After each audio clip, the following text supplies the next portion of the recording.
Olá pessoal, tudo bem? Meu nome é Mariane e o tema desse vídeo é como lidar com a saúde apesar da doença. Por que eu escolhi esse tema?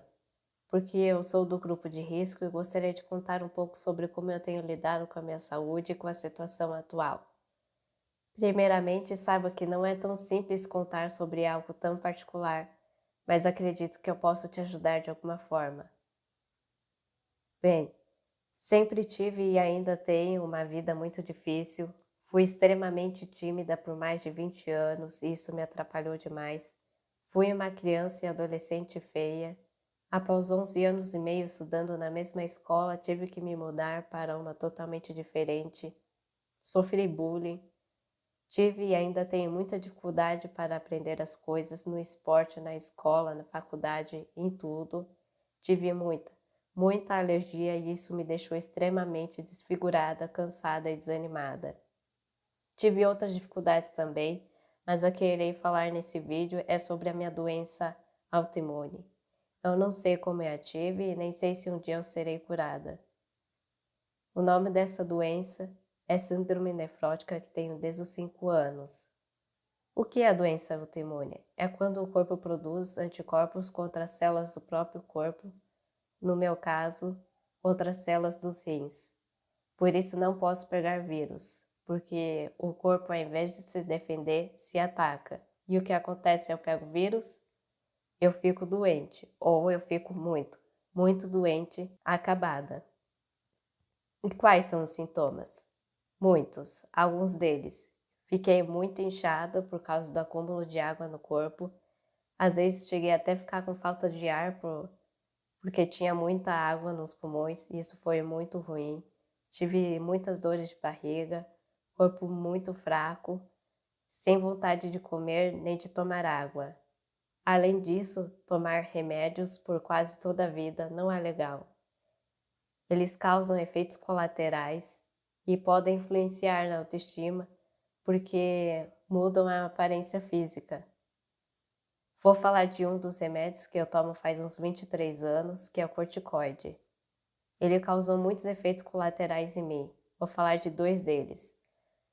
Um deles, aumento do peso por causa da retenção de líquido no corpo e aumento de apetite, apesar de que eu nunca fui de comer descontroladamente, mesmo eu sendo esfomeada naturalmente. Ainda tomo esse remédio, mas ele está controlado. Sobre estar inchada, é desconfortante porque você fica desfigurada, porque o rosto fica muito inchado, o corpo também fica muito inchado, tudo muda. E a pessoa também sente peso no corpo porque tem um acúmulo de água no corpo. Também foi doloroso quando tinha gente que me via e falava: "Você emagreceu". Isso nunca foi um elogio para mim, porque na verdade eu só estava menos inchada.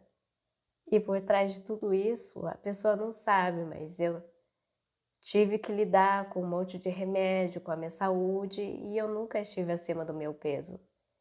Sei que não foi por maldade, mas isso nunca foi um elogio para mim. Um segundo efeito colateral do corticoide foi que ele impediu a produção de hormônio de crescimento, ou seja, me impediu de crescer e eu não tenho a altura então que eu gostaria de ter. E fui muito zoado por causa da minha altura, por muitas pessoas, por colegas, familiares e até por desconhecidos em praticamente em todos os lugares que eu passei. Essa doença já me impediu de fazer alguma coisa? Bem, quando eu era bem nova, eu tive que usar máscara por 2 anos, em praticamente todos os lugares que eu fui, acho que até na praia. Depois desses 2 anos eu ainda tive que usar máscara, mas eu usava mais em lugares fechados como ônibus, avião e metrô. Mais ou menos, acho que até a época da faculdade, sempre quando alguém me oferecia algum alimento que já estava mordido, alguma bebida que já tinha sido tomada, eu perguntava, mesmo sendo um familiar, eu perguntava: "Você tá doente?". Não era legal perguntar isso, mas eu também não queria ficar doente. Eu também ficava muito preocupada quando tinha alguém doente com vírus no mesmo ambiente que eu ou perto de mim. Até que um dia uma amiga muito boa, que já conhecia o meu histórico de saúde e também sabia dessa minha preocupação, me sugeriu o seguinte: Mary, você tem que ser mais discreta quando tem alguém doente por perto. Tente agir mais naturalmente. Eu achei difícil fazer aquilo, parecer menos preocupada, mas eu concordei com ela e decidi que agiria normalmente. Outra coisa que aconteceu foi que eu não pude ir no casamento de uma amiga, que foi no Rio de Janeiro, porque eu estava inchada, estava muito doente. Eu queria ter ido para lá, nem que eu tivesse que fazer um bate-volta aí para lá, só assistir a cerimônia, assim que acabasse eu voltasse, mesmo sendo uma viagem de 7 horas, mas eu não podia ir. Me programei o ano todo para no final não poder ir. Um dia eu olhei para todas essas dificuldades, timidez, bullying, essa doença, dificuldade para aprender, mudança de escola, eu ter sido feia por uma boa parte da minha vida.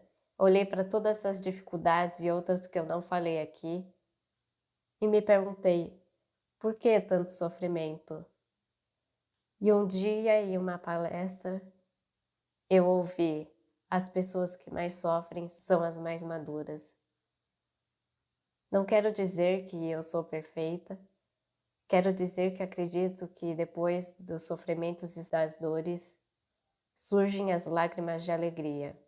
É como disse John no filme I Still Believe, Eu Ainda Acredito, em português. Tive muitas bênçãos no caminho também. Tive uma médica muito boa, conheci um dos melhores hospitais de São Paulo, gosto muito do ambiente de hospital, melhorei meus hábitos alimentares e hoje tenho a alegria de te contar que faz 4 anos e meio que não fico mais doente. Também acredito que todo esse sofrimento me tornou uma pessoa sensível e me fez refletir sobre temas importantes da vida, como a morte. Acredito que é bom viver bem todos os dias para estar preparado para a morte que é desconhecida por todos nós. Quem viveu bem essa vida, que risco tem?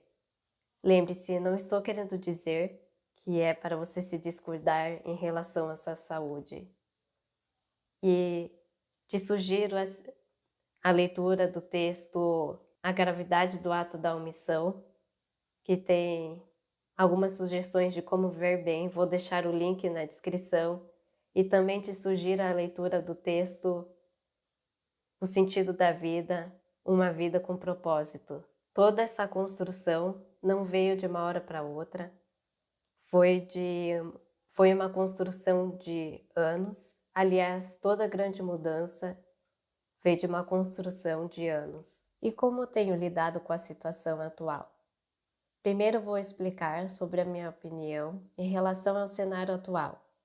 Não acho que a origem desse vírus seja coisa total de políticos. Eles se aproveitam, claro, sempre se aproveitaram de qualquer situação. Lembro que no começo da quarentena eu assisti um vídeo que uma pessoa próxima enviou, que era sobre uma possível origem desse vírus.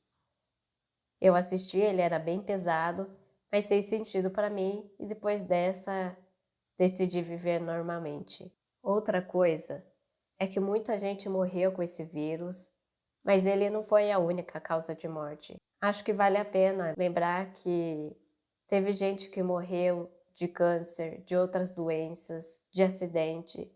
Eu, por exemplo, não posso pegar dengue porque senão eu morro. Todos, sendo do grupo de risco ou não, devem se cuidar. Poucos dias antes de eu entrar de quarentena, eu comprei essa imagem de São José dormindo e coloquei as minhas intenções, pedi para ele cuidar da minha saúde, de outras pessoas e de amigos, de familiares. Aproveito de te sugerir, se você quiser, eu posso colocar o seu nome embaixo da imagem dele. Só peço que você me passe o seu nome e sobrenome, pode passar de outra pessoa também. Por que eu comprei essa imagem?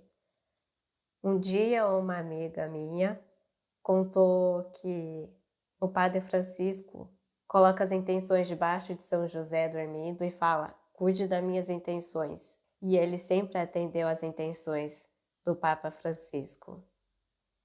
Eu também não fiquei muito preocupada em ficar doente. Claro que eu tomei os meus cuidados, mas acho que eu já tive tantos problemas, que preocupado com tantas coisas e ainda sou com outras, que em algumas coisas eu não sou tão preocupada. Mas assim, eu sempre tive os meus cuidados, eu sempre lavei muito as mãos, sempre usei álcool quando toco no dinheiro, porque eu não sei se a mão da pessoa estava suja ou não que tocou antes. Eu uso álcool em gel quando eu pego o metrô, ônibus ou vou no supermercado. Sinceramente, esse foi o momento para eu voltar para os meus estudos, e isso era muito importante. Adquirir novos hábitos, como tomar sol todas as manhãs. Eu tomava no momento em que eu estaria indo para o trabalho, cuidar de alguns deveres. Tive que sair algumas vezes, acho que seria impossível não sair nenhuma vez, porque a saúde mental também importa. Eu tive que encontrar algumas poucas pessoas, porque era importante encontrá-las. Algumas coisas eu tive que resolver, que outras pessoas não poderiam resolver por mim, em outros lugares. Sei que a nossa maior preocupação agora é de não ficar doente, ter que lidar com a situação difícil, mas não podemos esquecer também da nossa saúde da alma, porque a saúde do corpo é temporal. Não quero dizer que não me importo com a morte dos outros, muito pelo contrário, eu me abalo até com a morte de pessoas que eu não conheço. Outra coisa, agora não é hora de ficar nesse conflito, lockdown é besteira ou não. É disso que os políticos se aproveitam, de ver as pessoas brigando entre elas. É como no comunismo, em que eles se aproveitam das classes brigando entre elas, e na verdade não deveria ser assim. A gente deveria se unir, cada um deveria fazer a sua parte, sair o mínimo possível, usar máscara da maneira correta, tem que estar rente à pele. Se ela estiver larga, dê um nó em cada lado. Eu tive que fazer isso muitas vezes, antes mesmo de existir pandemia, na época quando eu já usava máscara mesmo, e passar álcool em gel sempre, evitar ficar tocando no rosto, evitar ficar tocando nas coisas, lavar bem as mãos com muito sabão e água. Esse vírus não é brincadeira. Vi muita gente influente dizendo que lockdown é besteira, é pura estratégia política, e que dizendo que não é para tomar vacina também. A gente precisa pensar na saúde de todos, fazer a nossa parte. Não é porque eu não vejo o vírus a olho nu que ele não existe. Se você precisar muito ir na rua, tomar novos ares, mantenha a distância, vá de máscara e procure horários que não tenha muita gente na rua. Outra coisa, se você sentir alguma diferença no corpo, por mínima que seja, sentir falta de ar, vá ao hospital. Não se preocupe, lá você terá o atendimento correto. E mantenha esses cuidados de higiene mesmo quando as coisas normalizarem. Evite muito contato com as outras pessoas quando tiver com qualquer vírus que seja, estando doente. E lave sempre bem as mãos, use álcool em gel. E para te ajudar, aqui vão algumas sugestões. Para você economizar na farmácia, você pode usar o aplicativo da farmácia, e aí você consegue desconto na perfumaria, usando o aplicativo da farmácia e o plano da saúde se você tiver. E aí então você consegue 2 descontos. Mas isso vale só para perfumaria. Também tem 2 sites que você pode comparar preços de produtos, como o Zoom e o Buscapé. E tem o Cuponomia, onde você pode... Outra sugestão: depois de toda a perda, como a de um emprego, sempre ganhamos algo no lugar. E aqui vão algumas sugestões para você. Envie o seu currículo no trampos.co e no LinkedIn. Veja também se você não precisa dar uma melhorada na apresentação do seu currículo. E enquanto isso, te sugiro estudar algo. E aqui vai uma penúltima reflexão para você. Onde você tem colocado o seu coração? É muito fácil se amargar, então sejamos realistas e otimistas. Minha sugestão é: pare por alguns minutos e pense: o que eu posso fazer hoje para melhorar o meu dia? Lembre-se, você não está sozinho, você não está sozinha. E eu estive pensando, o mundo passou por tantas pandemias e sempre voltou ao normal. Eu acredito que essa pandemia também vai passar e espero que seja logo e tudo voltará ao normal. É isso, pessoal. Um grande abraço.